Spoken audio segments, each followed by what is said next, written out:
Another year of wood for Forest. And I'm actually happy about that. Roll back 12 months. Welcome to your latest Forest news.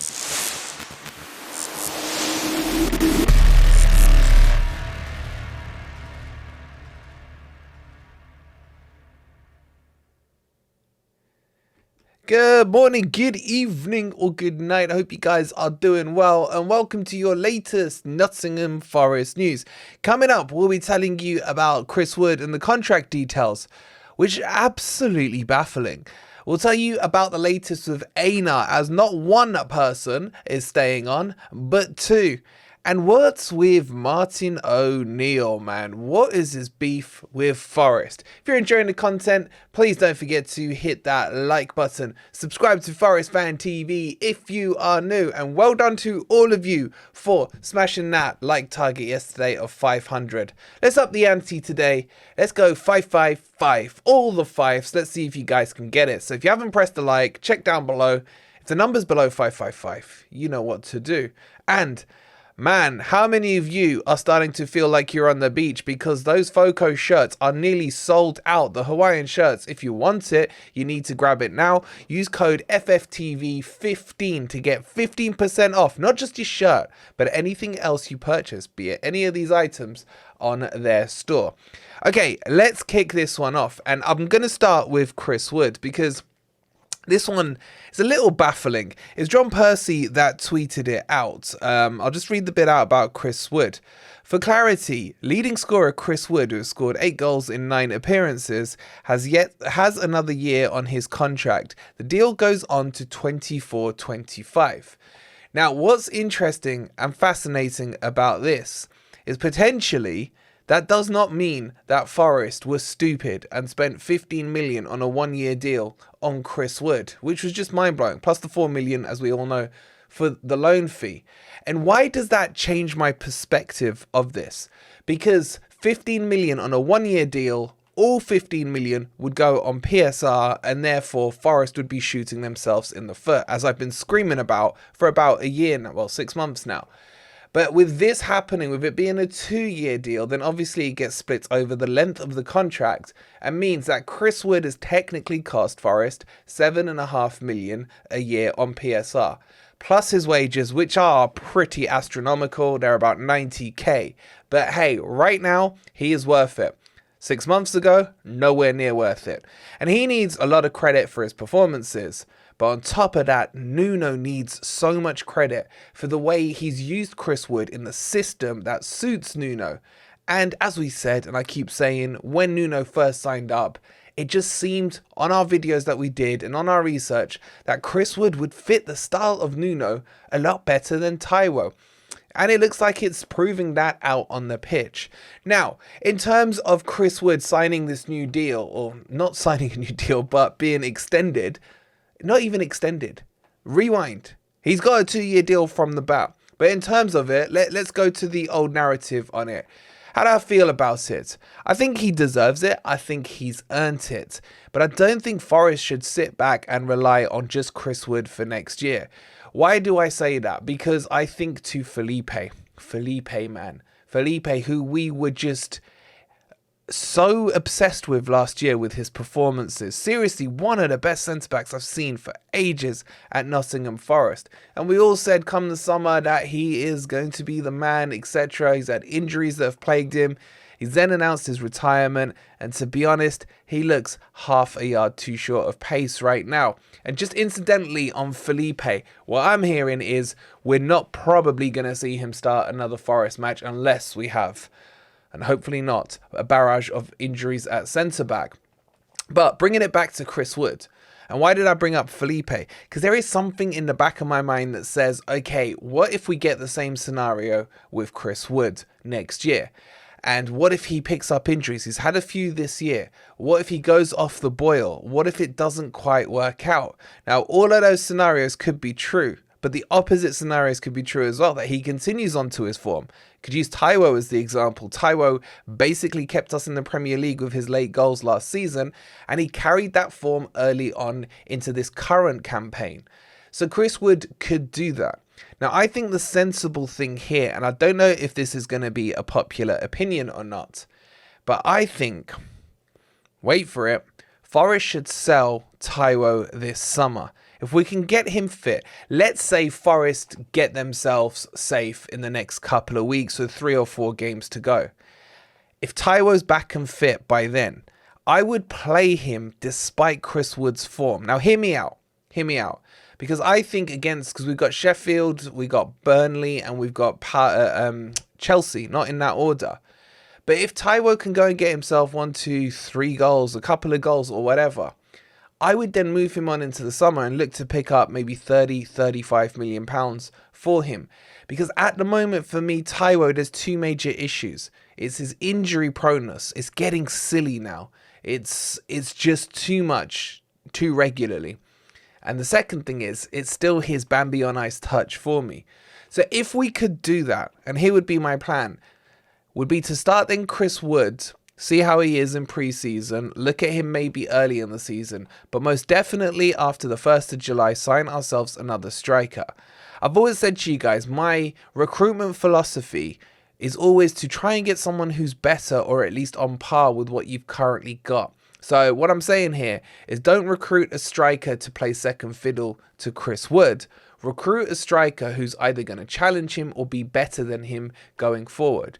And Chris Wood isn't a young buck anymore. He's, I think, 32 years old. He still definitely has got that footballing IQ in front of goal. That goal still against Fulham the other night still baffles me. It still baffles me because it was impressive to say the least. So that's what I would do with our striker situation. Look, we are a long way away from talking about strikers, talking about next year's campaign. But just as a thought, that's how I feel Forest may look to play this one out. But my question to you guys is, would you consider selling Taiwo?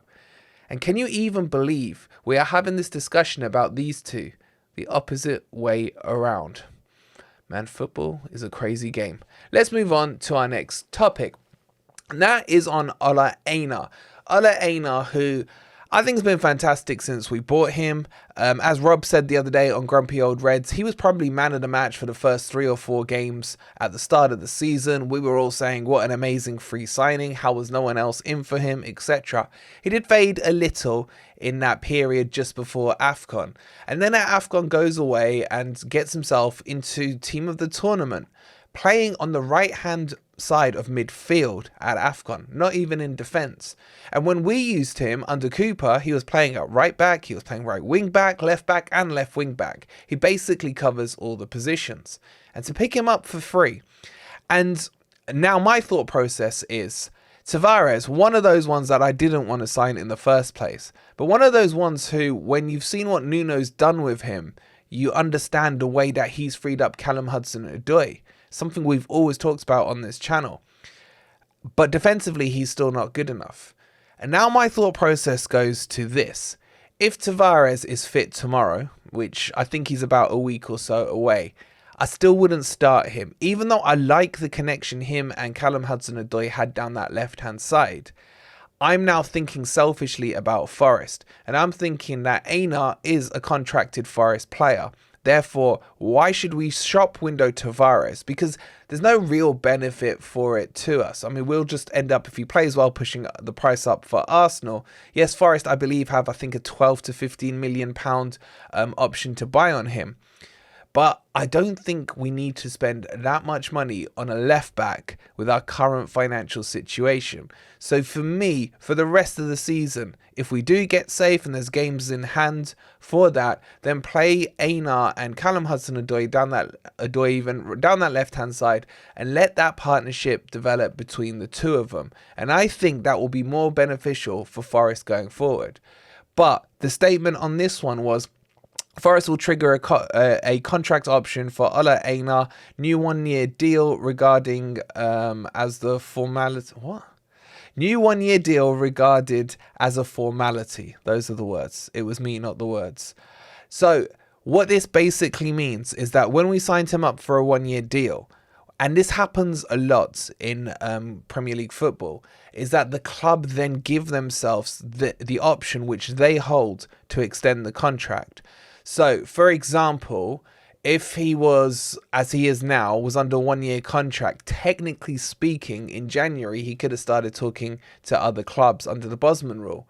But Forest have triggered this deal, and this forces him into the contract. So, and I'm sure he's fine with it, but that's kind of what you see. There's a lot of contracts. Most of the times these days, you'll see a 4+1, and the one usually is held by the club if they want to extend it.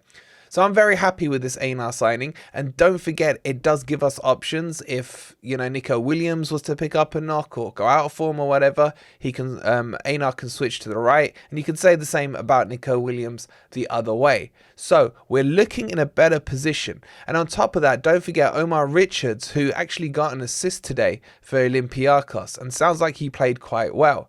He'll be coming back to Forest in the summer. Do you guys remember him? The guy with one leg. Apparently his second leg grew back and it seems to be working quite well. So things are looking on the up for Forest. But what are your thoughts on Aina? Are you happy? I'm sure most of you are. Okay, let's get into this bizarre story by Martin ONeill. So I'm just going to quote you something that Nuno has said. He says, "I'm going to be honest, the togetherness we have has been present every day since we arrived," referring to him and his team. "Even with Steve Cooper, they are still a good group of people." And I just, that's his statement. But let me then read what ONeill said in response to that on TalkSport. "What does any manager who steps into a job mean by that comment? You know, if I was Steve Cooper, I'd be absolutely raging about that. It's as if to say there was no togetherness before he arrived at the football club. I'm not having that this togetherness thing has just arrived there. Steve Cooper was the most popular manager since Brian Clough, you know. I'm not an apologist for Steve Cooper, by the way. I'm just saying that this has happened before. There's a togetherness and that's fine, but don't say it's since we arrived." And it's just like, I had to read this like 2 or 3 times to get my head around it, to understand what was the point in what he was trying to say. Because when I read Nuno's statement, I didn't read it how ONeill has interpreted it, as if what he's saying is that Nuno is insinuating that the club and the players weren't together until Nuno arrived with his Batman cape, his Superman underpants, and got everyone galvanized and together. And I think he's doing this on purpose. I hate to say it, because that's not how it reads. Because what he's saying is that the players were together. They were together even with Steve Cooper. He's saying even under Cooper's regime, they were together. Coming in now with my team, they're together. And how Martin ONeill has put 2 and 2 together and got this is just unbelievable. And it just does stink of sour grapes with him. We all know what happened on how he left from Forest. He's told the story about 1,000 times. How, you know, he was out, the manager was already in to replace him, etc., etc. I'm sure you've all heard the story.